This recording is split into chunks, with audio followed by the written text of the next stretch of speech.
नमस्कार साथियों एवं मेरे प्यारे विद्यार्थियों, आज के इस वीडियो में आपका स्वागत है। आज हम एक महत्वपूर्ण विषय पर बात करने जा रहे हैं जिसका शीर्षक है अलंकार। अलंकार भाग 1। इसमें हम आपको शब्दालंकारों की जानकारी देंगे कि शब्दालंकार कौन कौन से हैं और परीक्षा में यह प्रश्न किस प्रकार से पूछा जाता है। दरअसल काव्य पंक्ति दे दी जाती है और आपको उसमें से अलंकार की पहचान करनी होती है। तो यदि आपको अलंकारों के सभी लक्षण पता हैं या आप सभी लक्षणों की जानकारी रखते हैं तो आप आराम से अलंकार की पहचान कर पाएंगे। तो आइए देखते हैं शब्दालंकारों में कौन कौन से प्रमुख हैं और अलंकार। दरअसल सबसे पहले मैं आपको बताऊंगी कि अलंकार होते क्या हैं। तो आइए चलें। सबसे पहले देखिए अलंकार।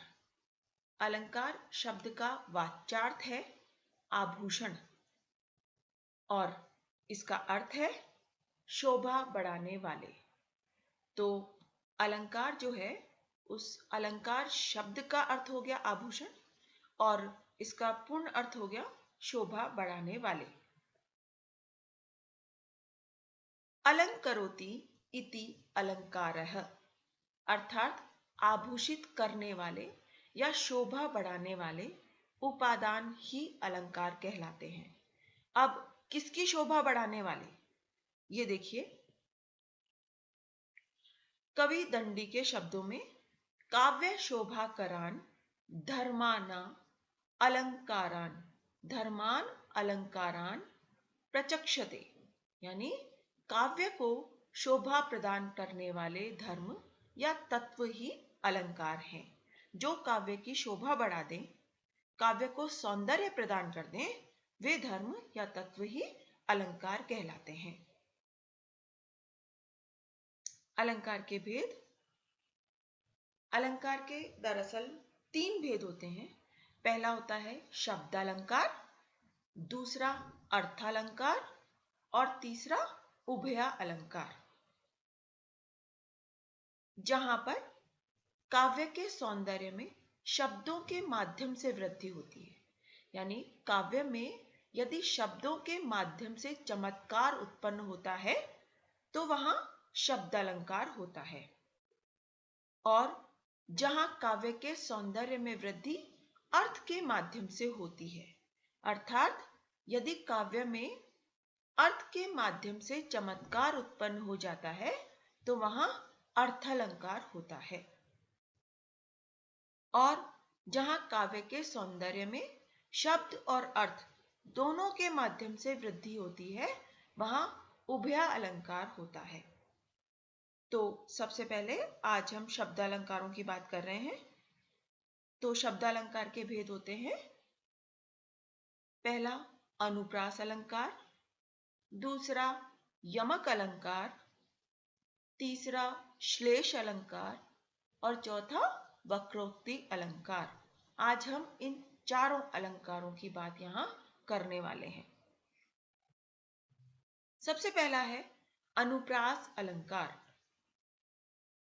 जहां पर किसी वर्ण की आवृत्ति 2 या 2 से अधिक बार हो, वहां अनुप्रास अलंकार होता है।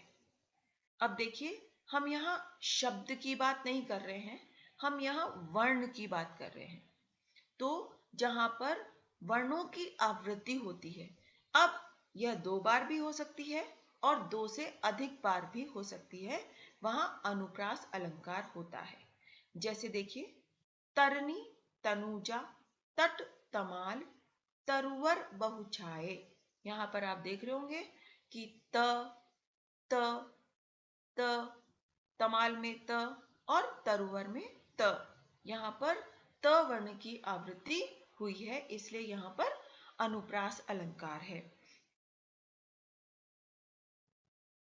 अब हम देखेंगे अनुप्रास अलंकार के भेद। तो अनुप्रास अलंकार के 5 भेद होते हैं जो इस प्रकार हैं।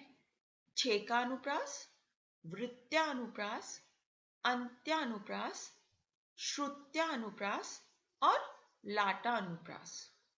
अब हम एक एक करके इन्हें देखेंगे कि छे का अनुप्रास क्या होता है, वृत्तानुप्रास क्या होता है, ये सभी कुछ हम आगे देखने वाले हैं। सबसे पहला है छे का अनुप्रास अलंकार। छे का अनुप्रास में होता है जहां एक वर्ण या वर्ण समूह की एक बार आवृत्ति होती है, अर्थात एक बार वो होता है और दूसरी बार उसकी आवृत्ति होती है, अर्थात कोई वर्ण या वर्ण समूह जब दो बार आता है, काव्य पंक्ति में जब कोई वर्ण या वर्ण समूह दो बार आता है तो वहां छे का अनुप्रास अलंकार होता है। जैसे देखिए, अति आनंद मगन महतारी, यहां पर अ और दूसरी बार भी आया है अ। इसी प्रकार यहां पर आया है मैं और यहां पर आया है मैं, तो इन दोनों में यहां पर अ की आवृत्ति हुई है, दो बार है, और यहां पर मैं की आवृत्ति हुई है, वह भी दो बार है, इसलिए यहां पर छे का अनुप्रास है। अन्य उदाहरण देखते हैं। कानन कठिन भयंकर भारी, घोर घाम हिम बारी बयारी।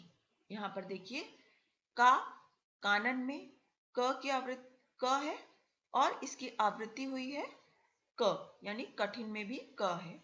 यहां पर देखिए भ भयंकर और भारी में भी भ की आवृत्ति हुई है।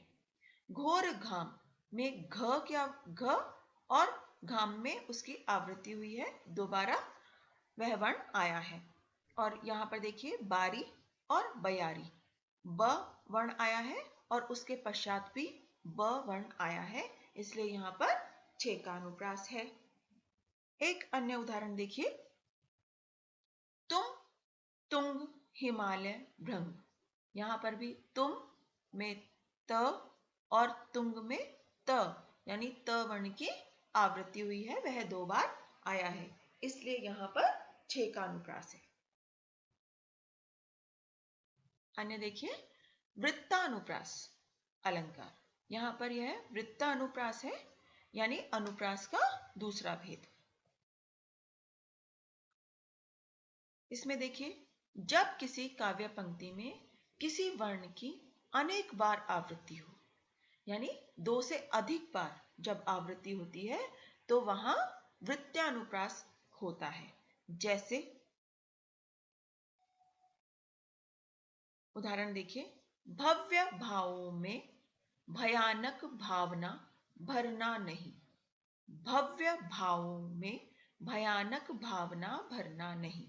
यहां पर आप देखिए, भ भावों में भ, भयानक में भ, भावना में भ और भरना में भ वर्ण आए हैं, यानी भ जो वर्ण है उसकी आवृत्ति अनेक बार हुई है, अनेक बार यह वर्ण आया है काव्य पंक्ति में, तो जो अलंकार है वह होगा वृत्तानुप्रास। अन्य उदाहरण देखिए, जो हमने पहले देखा था, तरनी तनुजा तट तमाल तरुवर बहुछाए।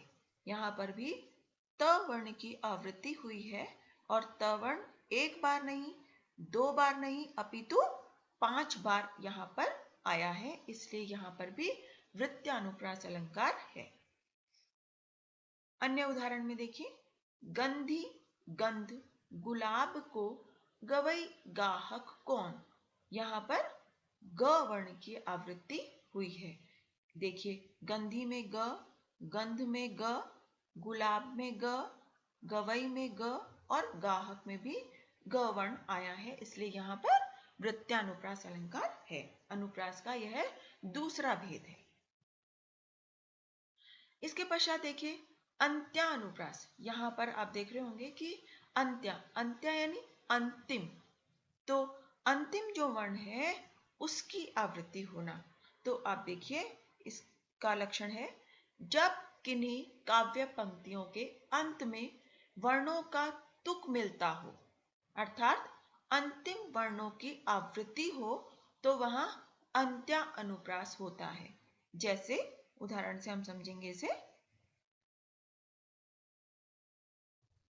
जिसने हम सबको बनाया, बात की बात में वह कर दिखाया, कि जिसका भेद किसी ने न पाया। यहाँ पर अंतिम या, इसके पश्चात दिखाया का या और पाया का या। यहाँ पर यह क्या है, तुक मिलता है आपस में और अंतिम वर्णों की आवृत्ति हो रही है, इसलिए यहाँ पर यह है अंत्य अनुप्रास। एक अन्य उदाहरण में देखिए, ये बिहारी का दोहा है, उसका एक खंड है। कहत नटत रीझत खीजत मिलत खिलत लजियात। यहाँ पर आप देख रहे होंगे कि हर शब्द में जो अंतिम वर्ण है वह त वर्ण है, तो अंतिम वर्ण सबका समान है और अंतिम वर्ण की बार बार यहाँ सभी में आवृत्ति हुई है, इसलिए यह होगा अंत्य अनुप्रास।